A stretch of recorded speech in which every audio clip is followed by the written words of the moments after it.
So, ayan. Hello mga ka-idol. Bali ang gagawin ko pala.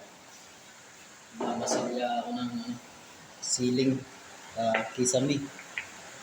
Ang gagamitin ko pala epoxy marine. Ito siya. A and B. So, ayan. Saka may naka-ready na pala akong skim coat. Yung skim coat pala, kahit anong brand yung gagamitin nyo, basta super bright. Kailangan medyo makinis siya. So, ayan, i-mix lang natin itong dalawa na ito.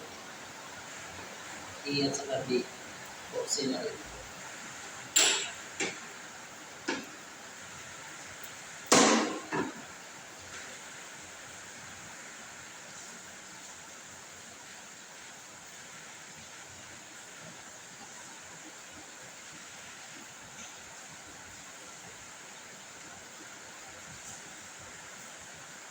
Saka ipapahid lang naman ito mga idol.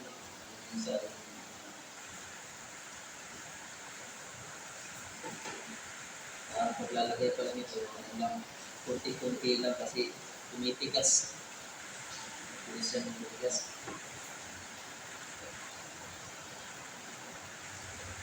Sa mga sa mga bangka, may nagamit dito. Epoxy na rin. Medyo matpunat na lang siya, mahirap yung silya. Pero mas matapat. Kaya sa mga idol.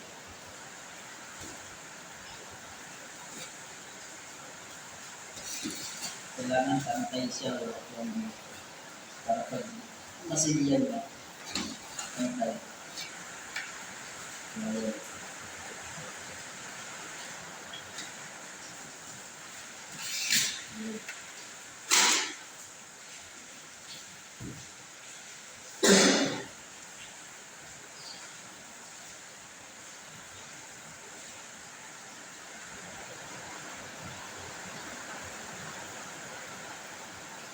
Pero kailangan mga ka-idol kasi kukunti lang yung nabili namin.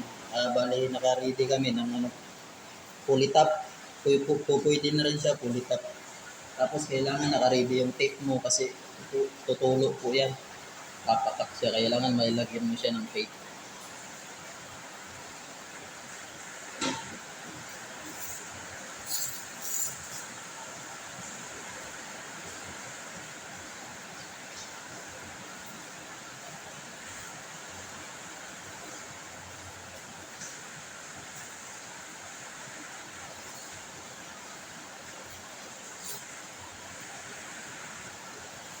So, ayan mga ka-idol, maraming thank you at saka kung nagustuhan niyo yung video ko, subscribe naman ako sa YouTube channel ko, Junski Ligaspino.